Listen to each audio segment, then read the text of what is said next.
So welcome, everybody. Thank you so much for joining us today. My name is Kristi Govella, and I am the director of the Center for Indo-Pacific Affairs at the University of Hawaii at Mānoa. And on behalf of the Center for Indo-Pacific Affairs and also our co-hosts, the Center for Southeast Asian Studies and the Department of Asian Studies, we're so happy to be here today with Ms. Elina Noor to talk about technology and tensions in Southeast Asia.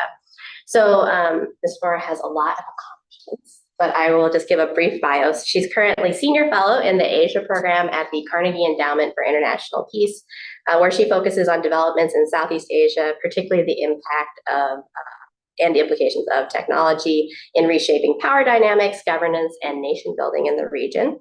And she's published very extensively on these topics, as well as cybersecurity and artificial intelligence and many other things. And prior to joining Carnegie, Elina was Director of Political Security Affairs and Deputy Director of the Washington, D.C. office of the Asia Society Policy Institute. She was also an Associate Professor at the Daniel K. Inouye Asia Pacific Center for Security Studies here in Honolulu. And she was the Director of Foreign Policy and Security Studies at the Institute of Strategic and International Studies, Malaysia, for many years.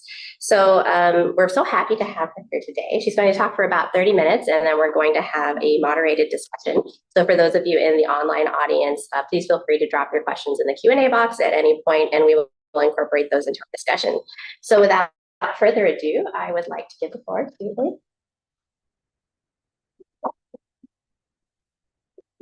Thank you so much, Kristi, and thank you to the University of Hawaii, Noah, for having me back on island. As Kristi mentioned, I used to be here, and it's always fantastic to be back on the island. So thank you for this opportunity, and thank you for being here, for logging on. I thought I would talk to you about not just what we see in the headlines with regards to technology in Southeast Asia. There are a lot of conversations about the geopolitical aspects of technology in Southeast Asia. But I plan to also talk a little bit about some of the tensions that are not so much discussed, even within Southeast Asia, that I think should be brought to the fore. So let me, first of all, work the PowerPoint. And bring to the table 3 tensions for consideration. And these tensions are by no means the end all and be all of the tensions. I just thought that these were the important ones that needed to be surfaced for some reflection. I mentioned that a lot of the headlines cover the geopolitical aspects of technological tensions, not just in Southeast Asia, but worldwide, obviously between the US and China. But these geopolitical tensions are beginning to coalesce, at least according to some, around kind of the ideological tensions, the bigger picture of authoritarian versus democratic values. And because tech underpins so many sectors, economic, political, defense, cultural areas of relationships, international relations, it's becoming more of a normative discussion about almost a binary between good and evil, sometimes I feel, as a Southeast Asian. And then finally, the socio-technical aspects of technology, which are to be discussed in Southeast Asia, but not sufficiently. And so I'd like to get into some of that aspect of discussion. I'll begin with the geopolitical tensions. You'll see in the middle of that little icon, a semiconductor chip. That's what it's supposed to represent, right? And that is, and has been, the main discussion, at least in Southeast Asia, with regard to the US-China strategic competition. Southeast Asia, as you might well know, is a key node in the semiconductor chip supply chain of the world. And I remember very clearly last year, in the run-up to Christmas, people were starting to be concerned about whether there might be a shortage of iPhones because there was a bit of a blip in the supply chain. Not just because of the pandemic, but also because of increasing tensions between the US and China. And then the US came out with its CHIPS Act and some other legislation, as well as some export restrictions towards China that many Southeast Asian countries, suppliers and vendors began to be very nervous about. But Interestingly, I think what you saw in Southeast Asia is countries like Vietnam, like Malaysia, even Indonesia, which has not traditionally been part of the semiconductor supply chain, try to leverage that strategic competition and try to offer themselves as an alternative to some of the de-risking efforts vis-a-vis China that the US was embarking on. And so you saw Vietnam becoming a very popular destination as a friend shoring or near shoring. I'm not sure how near Vietnam is to the US, but at least kind of a friend shoring location for US semiconductor supply chains as an alternative to China. And Vietnam is unique in a sense that it is involved in almost the entire value chain of the semiconductor chip production, from simple chip design and integration of circuitry to manufacturing, to assembly, to testing. So it's a good value in that sense to the US in lieu of China. And then you have Malaysia, which has been a really important aspect of the assembly, the packaging, and testing process of semiconductor chip production. When the CHIPS Act came into being, you saw Putrajaya, the Malaysian capital, kind of scramble. Like, how are we going to maneuver this? How are we going to manage this so that we retain our position as an important player in the packaging, assembly, and testing of semiconductor chips? And Malaysia decided, or at least some Malaysian companies decided, well, we're going to offer ourselves as an important back-end support node to a lot of the front-end fabrication plants that are going to be built in the United States because of the CHIPS Act. So Malaysian companies decided we're still going to be part of that important value chain. We're just going to support the fabrication plants more robustly. Now, whether or not that has come to being is still up in the air because, as you know, a lot of the fabrication plants in the United States have yet to actually be built. Some of the subsidies have been given out, but the plants haven't actually been built. And so Malaysia's role is still there in theory, but hasn't been fleshed out. Apart from the semiconductor chip supply, I think increasingly what is beginning to be thought about but not talked about is some of the other components of the internet backbone or telecommunications backbone infrastructure. And that includes things like submarine cables, which Kristi knows very well about, but also if we cast our minds back a few years ago to things like 5G networks. I remember some of the debates around 5G network providers in Southeast Asia and how some Southeast Asian companies and governments were pressured to choose one partner over another, primarily Ericsson over Huawei. In Singapore, the decision was made to go with Ericsson as a core provider of the 5G network. In Malaysia, for a while, it seemed a bit iffy which side Putrajaya would choose. Eventually, the decision was made to go with Ericsson. But very, very recently, just a few weeks ago, actually, the Malaysian Prime Minister decided that the country would have a double-tracked 5G network so that Huawei could be a participant in that provision of 5G services. This is interesting because I'm not sure whether the details have been thought through, but the announcement was already made. And so I think they will retroactively fit a lot of the details to align with the Prime Minister's announcement, which was incidentally done at a Huawei event. I think, though, that the UK's example of first having decided that they would be able to mitigate any risks that Huawei would bring to their 5G network is instructive for Southeast Asian countries. Because when the UK decided a few years ago that it would actually include Huawei as a provider in about 30%, I think, of their 5G network, the US came out very strongly to basically say this isn't a good idea because we won't be able to share information as part of the Five Eyes Alliance. And there might be sanctions down the line.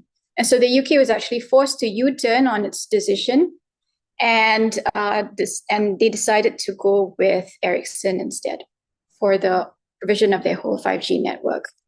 So I think the lesson for Southeast Asian countries is even with a close ally like the UK to the US, even if a country like that could be forced to reverse its decision on 5G, then there are probably more significant ramifications that need to be thought through in the minds of Southeast Asian capitals if and when they decide to go for one provider over another. Because these are long-term decisions that are going to ripple through over the next few decades. Similarly, with satellite providers, there's this talk about Beidou in China being the competitor to the GPS system that we all know and use a lot. There are a few countries, including Brunei, Thailand, and Laos, I think, that have signed on to Beidou as a GPS provider. There has been some talk, particularly from Washington, that this is part of China's grand strategy and scheme to encompass, if not entrap, Southeast Asian countries into their wider strategic vision of a China-led order, a regional order, if not an international order. I'm not convinced that that's the case for now, and I'll go into that later with the section on ideological tensions. But satellite provision, satellite systems provision, in addition to 5G, in addition to submarine cable infrastructure, this is all seen as bringing in countries in Southeast Asia closer and closer to whatever a China-led order might be. The story with submarine cables is a little different, though, because of the sheer capital expenditure that is required well, first of all, to manufacture and then lay those submarine cables. And so a lot of companies in Southeast Asia, they band together as a consortium. But there have been some recent reports by Reuters as well as the Financial Times that have exposed some pressure and intervention by the US government to essentially decouple some of the Chinese providers and Chinese players in the consortium away from what has traditionally been a commercial enterprise. So, for example, the Southeast Asia Japan cable, if I'm not mistaken, had a consortium that incorporated both Chinese stakeholders, but also Southeast Asian ones, as well as American ones. And what was decided was that because the contractor to manufacture that cable would need to be an American one for security and safety reasons, more of national security grounds, the US government, through an interagency working group task force called Team Telecom, decided to apply a lot of incentives, but also a lot of carrots to try to swerve the decision into picking the manufacturing contractor to be the US one. The other competitor was HMN, Huawei Marine Networks. And HMN came in with a very strong, cheap bid. That's what made their bid strong, almost by a third of the cost that Subcom, which is a New Jersey-based company, put in their bid for. And eventually the contract was awarded to Subcom because of pressure from the US. And so two Chinese companies pulled out of the consortium because they couldn't get the approval from Beijing to remain a part of this consortium. And so two Southeast Asian telecoms companies needed to step in to make up for that loss in financing. And so these are kind of the behind the scenes plays that are being slowly developing in Southeast Asia that hasn't been reported very much. What you hear with submarine cables in Southeast Asia has really been about, investment. I remember the conversation in Malaysia when Meta and Google decided to route their submarine cables through Singapore and Indonesia instead of Malaysia was, we've lost out on the investment. Therefore, we've lost out on economic growth. We've lost out on employment numbers, et cetera, et cetera. There wasn't really any conversation about kind of the national security implications of data going through these neighbors in Southeast Asia. nor was there really any discussion about the strategic implications of what this really means for a country like Malaysia. Now, what I've heard as a Southeast Asian based in DC is that a lot of these geopolitical movements are really to bring the world closer to one kind of order or another. And usually I hear that in terms of democratic rules-based order versus an authoritarian-led order. The idea being it's the US that is in favor of this rules-based order that provides security, predictability, everything good that you can imagine, versus a more surveillance-based autocratic type of order led by China. And this argument hasn't really played out very well in Southeast Asia at all. And those of you in the audience will know, because you are steeped in the history of Southeast Asia, why this is. But also there are modern day examples of why this kind of binary split is not persuasive at all. And that is that a lot of the surveillance equipment that we see being exported today actually comes from quote unquote democratic countries. A colleague of mine at Carnegie actually wrote a whole book about this on surveillance systems and states involved. And he found that actually the number one exporter of surveillance systems is a particular democratic country in the Middle East. So this idea that, China is the leader of this autocratic order doesn't hold sway in Southeast Asia, but also in other parts of the world. I was in a briefing with an African colleague of mine, and she's paid attention to a lot of the developments going on in the African countries, and said similarly that this argument is very unappealing, very unpersuasive. So let me get to the socio-technical gaps. Because a lot of the focus of discussion in Southeast Asia related to technology, anything related to technology, is seen in a very optimistic, positive, and even bullish manner.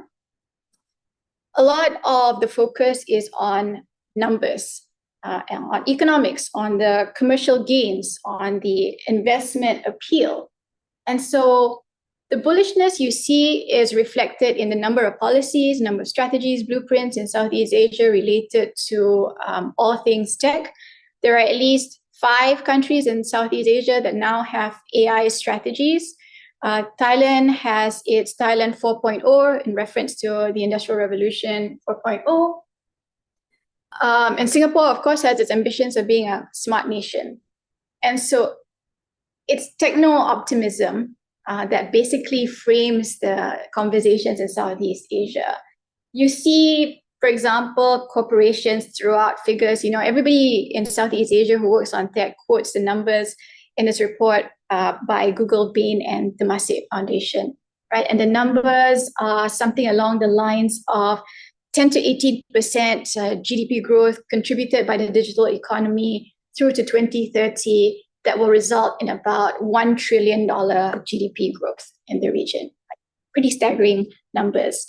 And then you have countries racing to be a part of the data center market. And so there is an estimated, I think, 20 data centers that are going to be built throughout the region by 2027.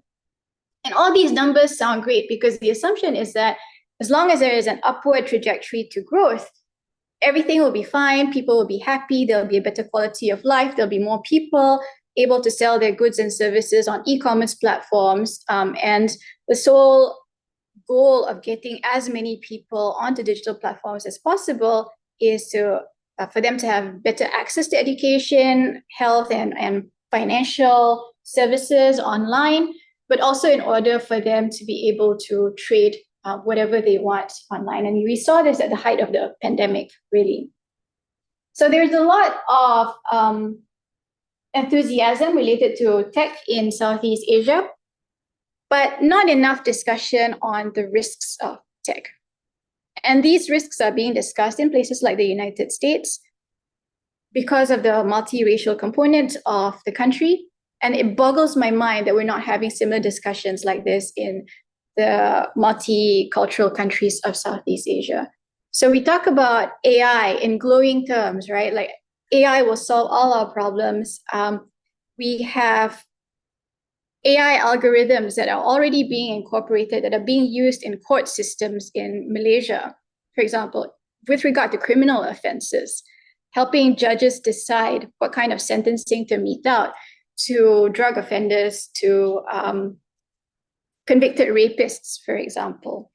But we don't actually unpack where those data sets are coming from. They stretch back to about 5 years in the case of Malaysia, which some lawyers have criticized as not being substantial enough in order for AI to basically take over sentencing. They recommend sentencing to judges. Judges decide in the end. But there's no real critical unpacking of the quality of these data sets. Who is coming up and training these algorithms? What are they being based on? Who are the companies that are having stakes in a lot of these machines that are computing our lives, essentially, making these decisions related to our finances, to our health, et cetera, et cetera. In the area of health, there is some reservation, thankfully, because again, we're not sure where these data sets are coming from. Are they coming from outside of the region, coming from other countries? How long do they go back for? And whether there's a real risk of bias and discrimination in these data sets that are impacting our lives. We are beginning to have and see some of these discussions take place. So, for example, there is mention of ethics in the digital economy blueprint of Malaysia. There is also at the ASEAN level some talk of a region-wide set of guidelines on AI ethics. But and these set of guidelines have not yet been released by ASEAN. The projection is that they will come out sometime next year, around the time of when Singapore chairs the ASEAN Digital Ministers meeting, early next year. But there have been some reports that this set of guidelines is going to be quite conventional and almost like a copy and paste with some tweaks of templates from abroad. I have had discussions with some ASEAN officials. I'm not going to reveal all the details, but I don't think that the discussions around ethics, the discussions around the impact to society, the environmental impact of some of these AI systems have been taken into account holistically. We talk about, for example, AI being the solution to our environmental or sustainability issues in the region.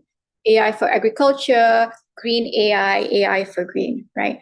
But when you think about it, a lot of these calculations about AI being the solution to our sustainability problems in the region is based on just one section of the whole AI life cycle. It's based on the use cycle of AI. It doesn't take into account the production cycle. It doesn't take into account the end life cycle. Every stage of the production, use, and end life cycle of AI has an environmental impact, has a cost, has a societal impact as well. The manufacture of AI requires the collection and gathering of data, which in turn has a societal impact. It requires the extraction of natural resources in order to build these machines and systems that process AI algorithms. It requires the transportation of these machines to specific locations in order to train them, which requires in turn energy consumption. Where is this energy coming from? Is it being taken into account in the whole cost-benefit analysis of green AI or AI for green?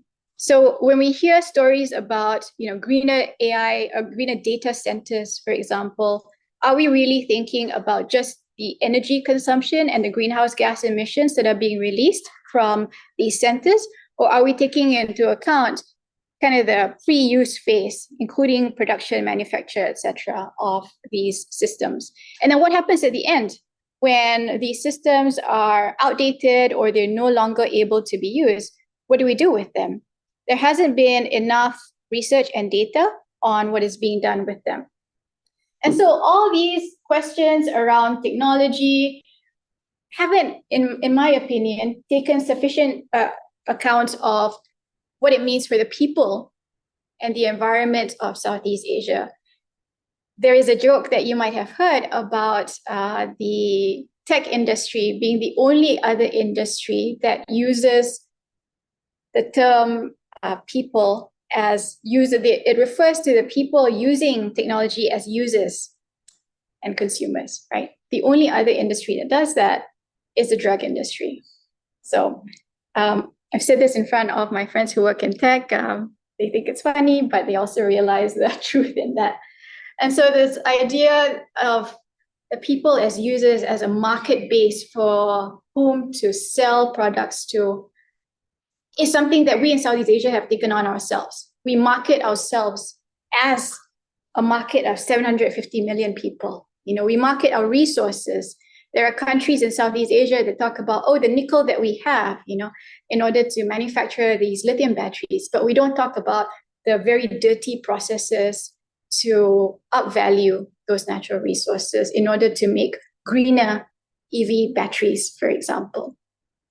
So I just wanted to bring up some of these tensions that we haven't discussed enough, because I think apart from the geopolitical headlines that we often hear about, these are the real questions that we need to talk about on the ground, because at the end of the day, we rely on tech in all aspects of our life, but we don't realize that tech is really a social tool in order to improve our lives. And at the end of the day, I think what we need to ask ourselves is, why do we rely on tech to optimize, and why are we digitalizing? I started out offering you 3 types of tensions: geopolitical, ideological, and socio-technical. I am going to leave you with 3 takeaways. With regard to geopolitical tensions, I think we in Southeast Asia need to anticipate some of the long-term ramifications of our decisions in the short term. We often hear the refrain, we don't want to be forced to choose. Well, it doesn't take a single decision to strategically align yourself with one power or another. It's a series of small decisions that may inadvertently lead to a strategic choice that we need to be aware of. And so we have to anticipate the long-term trajectory of these small decisions. With regard to the ideological tensions, we need to really critically assess whose rules we're talking about, what sort of order is being discussed, what sort of order we want in Southeast Asia, and what can we bring to the discussion on a quote-unquote rules-based order in our digital futures. Finally, this idea of using tech for everything, as if tech were inherently good. Tech is neutral, right? We need to ask ourselves why we're using tech. Is it simply to enable us to buy and sell more cat-shaped pillows, as someone was talking to me about? Or is it really to empower the dignity of the people on the ground? And this is a question that I will leave you with. Why should we optimize, and why do we digitalize? So I'm at the end of my time. Thank you so much for listening. We already have some questions coming in from online, but I wanted to start out with one and then welcome also in-person audience to also tune in. So, obviously the focus of today's discussion is mostly Southeast Asia, but as you've already basically indicated in the discussion, these are global discussions, these are local discussions, these are things that are happening at all levels simultaneously. So, you're somebody who's also very involved in the global conversation about how to think about these issues. And where do you see Southeast Asian countries kind of plugging into those larger discussions beyond the region? You see them, you mentioned some similarities to situations perhaps in Africa or other things. Where are those kinds of conversations going at the broader level beyond the region? Yeah, unfortunately, I think Southeast Asians are falling short of engaging with partners, counterparts in countries in Africa, but also countries in Latin America, what we refer to as global south, but my preferred term is global majority or majority world. And because I think there are more similarities amongst these countries than there are with some of the countries that we've been modeling ourselves against.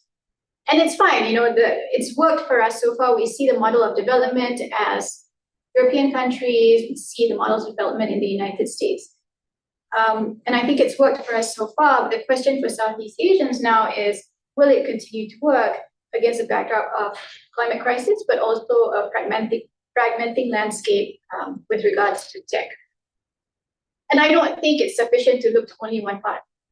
There is so much wisdom in Africa and Latin America, and so many fascinating conversations about bringing in civilizational values and aspects into tech that we often dismiss because we see that as not developed. So, for example, in Africa, there are some scholars who are talking about Ubuntu, right, which is a civilizational, cultural term that they use to refer to the relational aspect of how they conduct their ties with each other, but also how we should think about tech.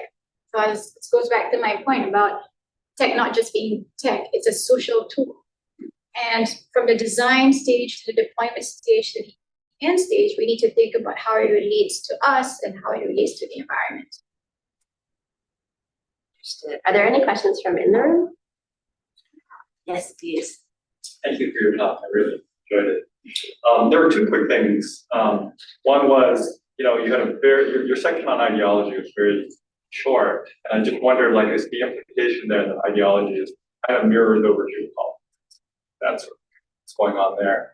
The other quick question I had was, you talked about how the conversations that weren't going on in Southeast Asia around AI and things like multi, right, or kind of implications of identity politics, what happens with that framework. The other discussion that goes on, at least in more developed countries, is around class, right, and the way in which AI may display more white collar workers rather than blue collar, whereas the Industrial Revolution really was the inverse of that.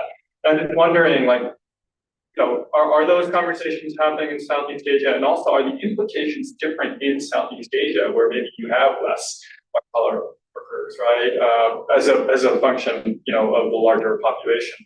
And so I just wanted to ask, how do you see that discussion about sort of who AI and technology might displace being different in Southeast?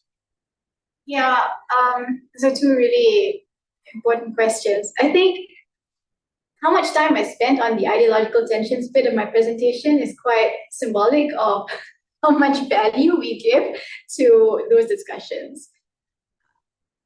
At the end of the day, whether it's tech Americana or tech Sinica, is not preordained in the eyes of many parts of the world, global majority, because there is a hope, at least an aspiration, that there will be some level of agency asserted by majority populations of the world and how tech is designed and deployed. And so this idea that there is this ideological binary, as I said, our recent history in Southeast Asia or during the Cold War shows that some of the autocratic tools of foreign policy that were used in Southeast Asia came from democratic countries. And we were at the receiving end of some of these measures. And we still remember that. This is within 1-2 generations, right? And so when officials come and tell us that we're leaning closer to China and this could lead to us being entrapped in a Chinese-led autocratic world order, it's just not convincing. And it's almost, there is some caution in that, but it's almost something to be dismissed. Maybe that was my treatment of the ideological tension bit in my presentation.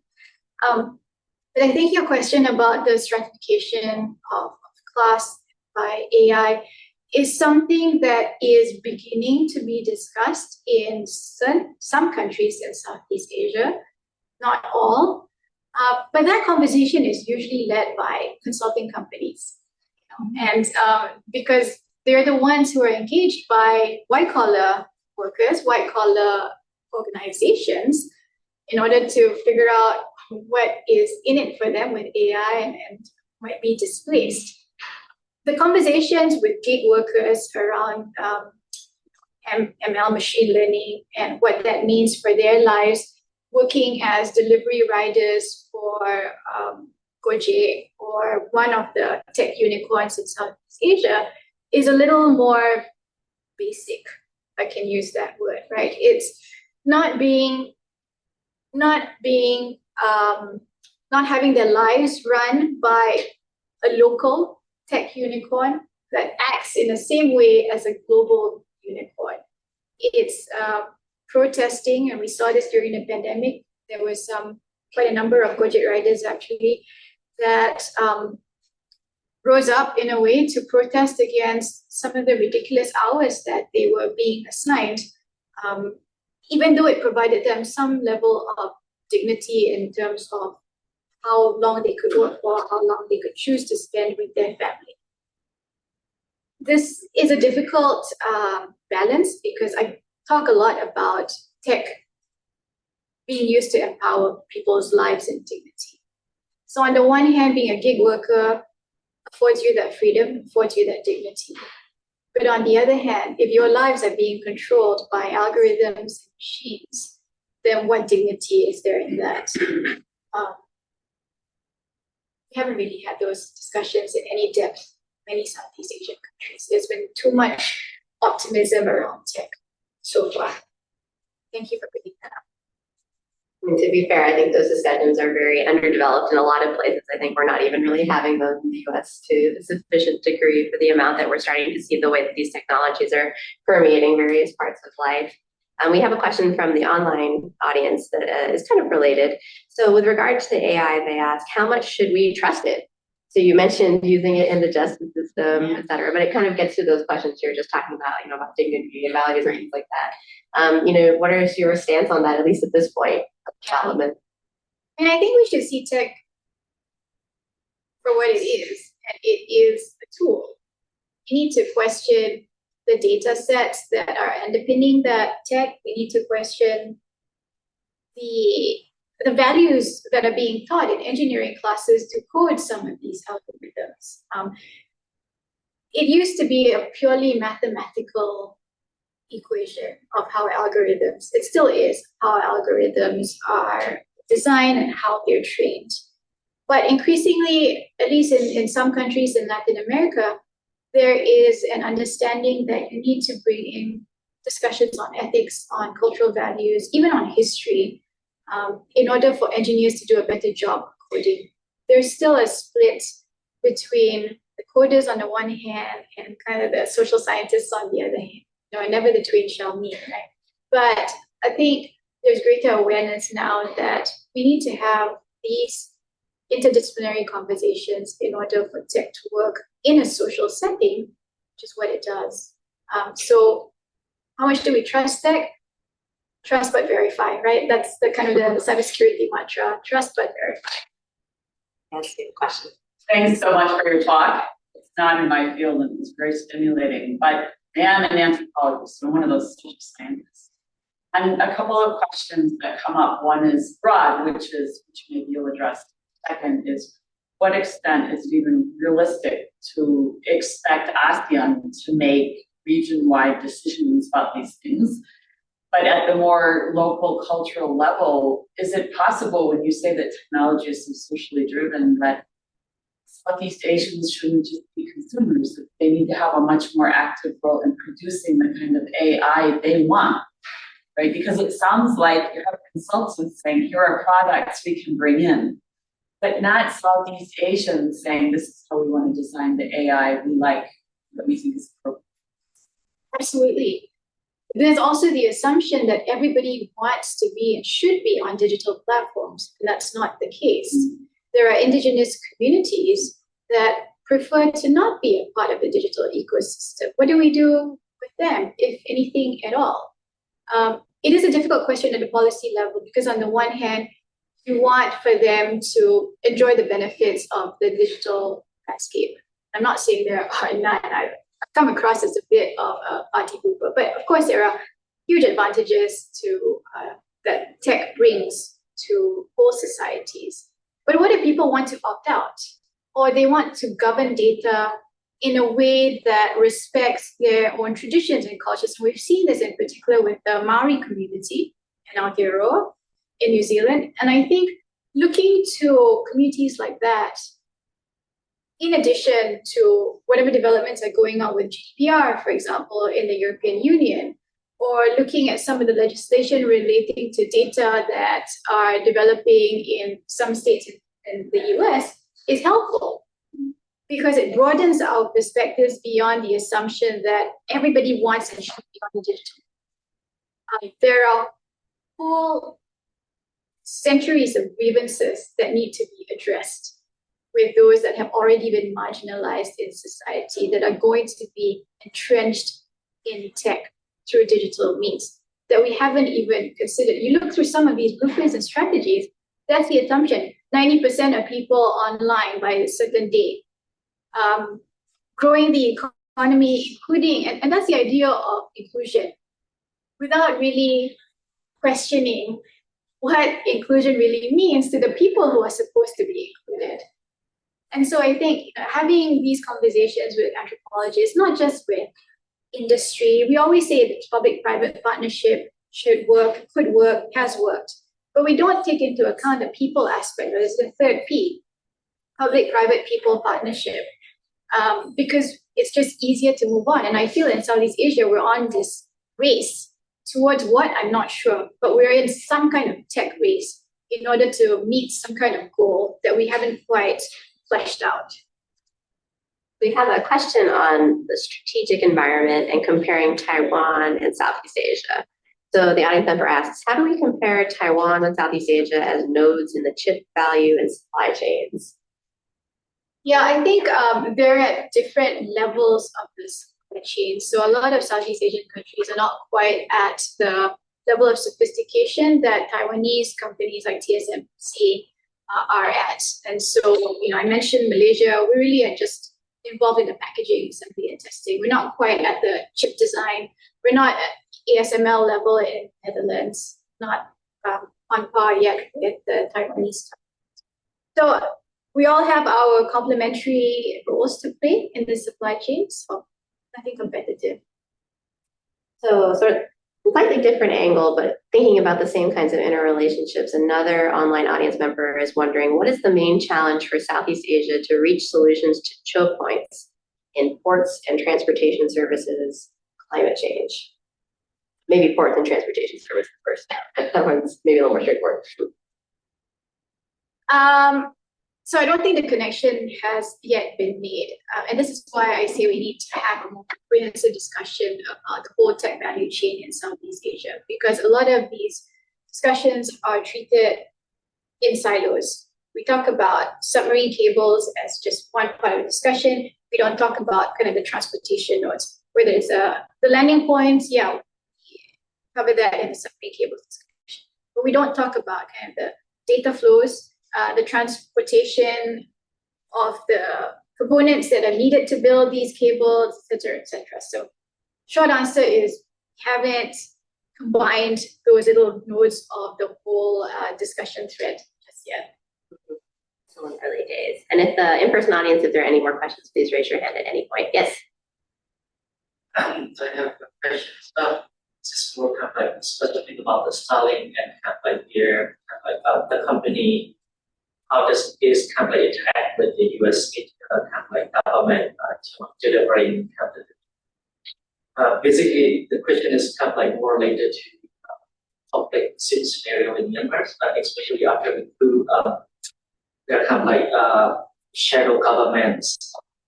They are kind of like operating over area and like this area kind of like cut off by internet.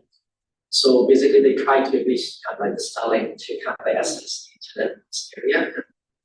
I know that there's some sort of kind of like setup. I think like I don't know how is the kind of like the progress level. I think like in the eastern part of Myanmar and the western part of Myanmar, the NUG is saying that we will use a small Starlink, but like the kind of the status current situation. Kind of wonders like how does the kind of like the private corporations act like in terms of delivering this kind of like service and what is kind of like the role of the government, honest, do they kind of like go independently mostly, or kind of like there are kind of like also restrictions? To just recap the question in case the online audience couldn't hear it as well, the question is about Starlink in the context of Myanmar and the role of private companies and facilitating access to these types of very difficult situations. That's a really increasingly critical question, the role of private companies, especially in the provision of technology, especially in conflict areas. Seen this with Ukraine, for example. And Elon Musk has said that with the provision of dialing tech in some parts of these conflict areas, particularly in Ukraine, he made a decision not to get involved because there are going to be repercussions, international legal repercussions for private companies that are involved in these conflict situations. And it's essentially picking a side politically, but getting yourself entangled in the international laws of war as well.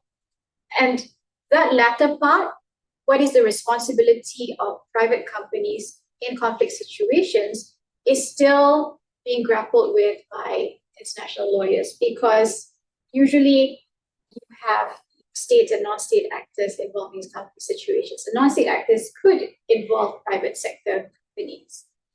But when a company like Elon Musk's provides really, really fundamental nodes of communication, where communication has been cut off, then that responsibility becomes a lot greater.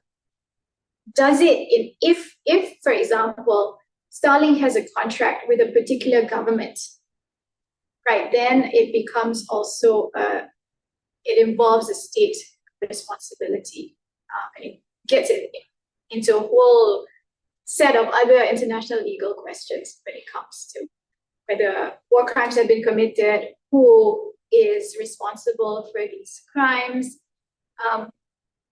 So I guess the short answer is we're still trying to figure this out, what the exact scope of responsibility is for private companies that are involved in the provision of critical infrastructure in a conflict situation.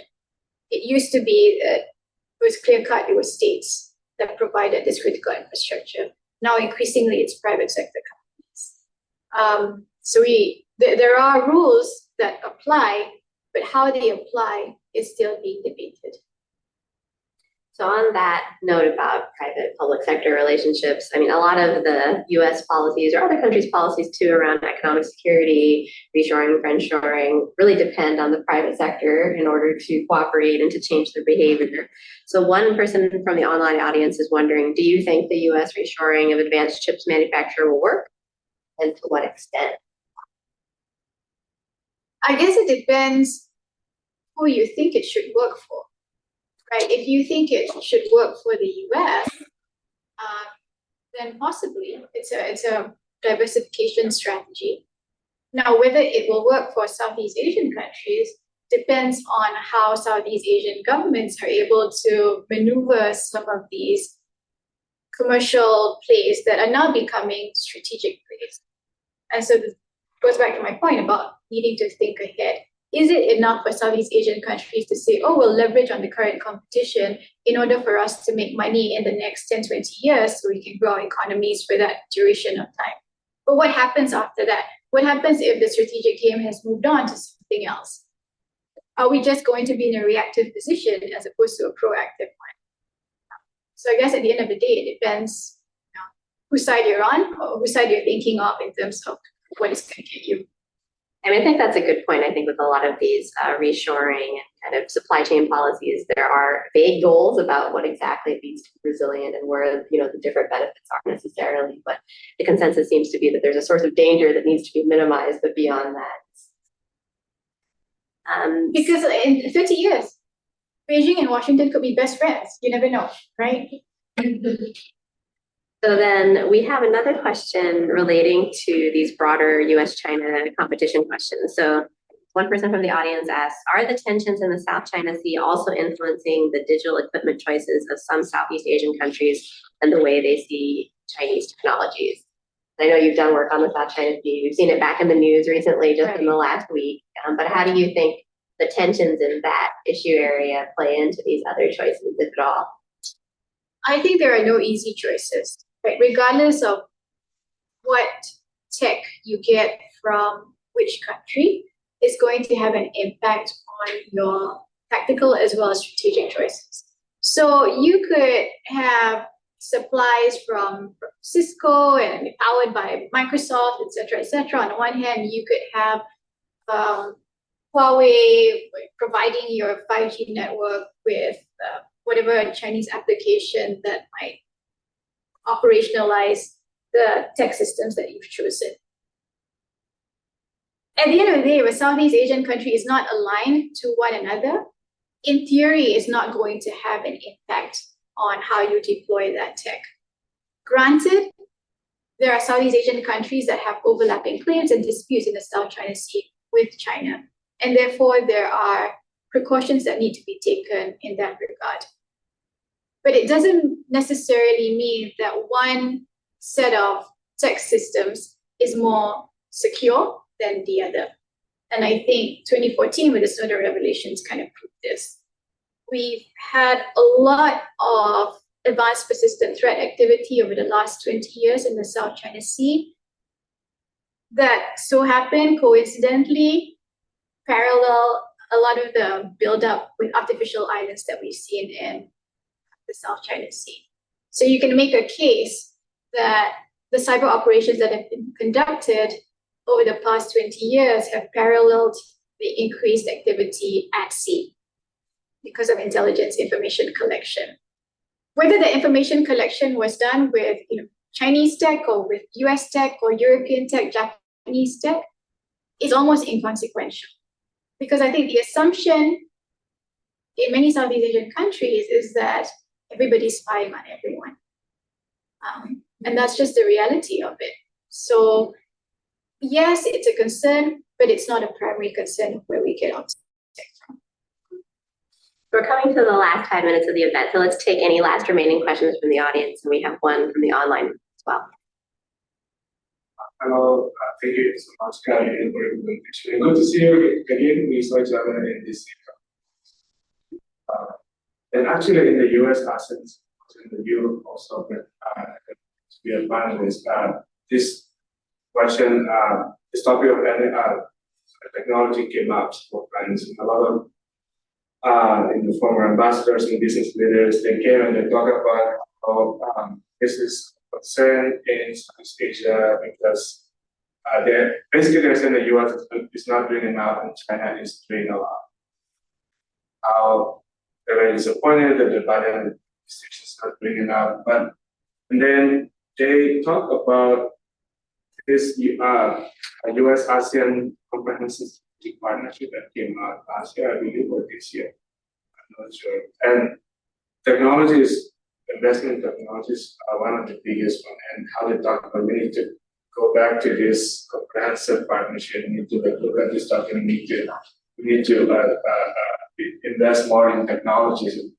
So how do you see the ideological tension in the region will influence this technology race in Southeast Asia? The US is, I think when people talk about ideological race in Southeast Asia, they talk more on the security, but not so much about technology. But how do you see technology is going to be? There's going to be a lot of competition when they figure it out.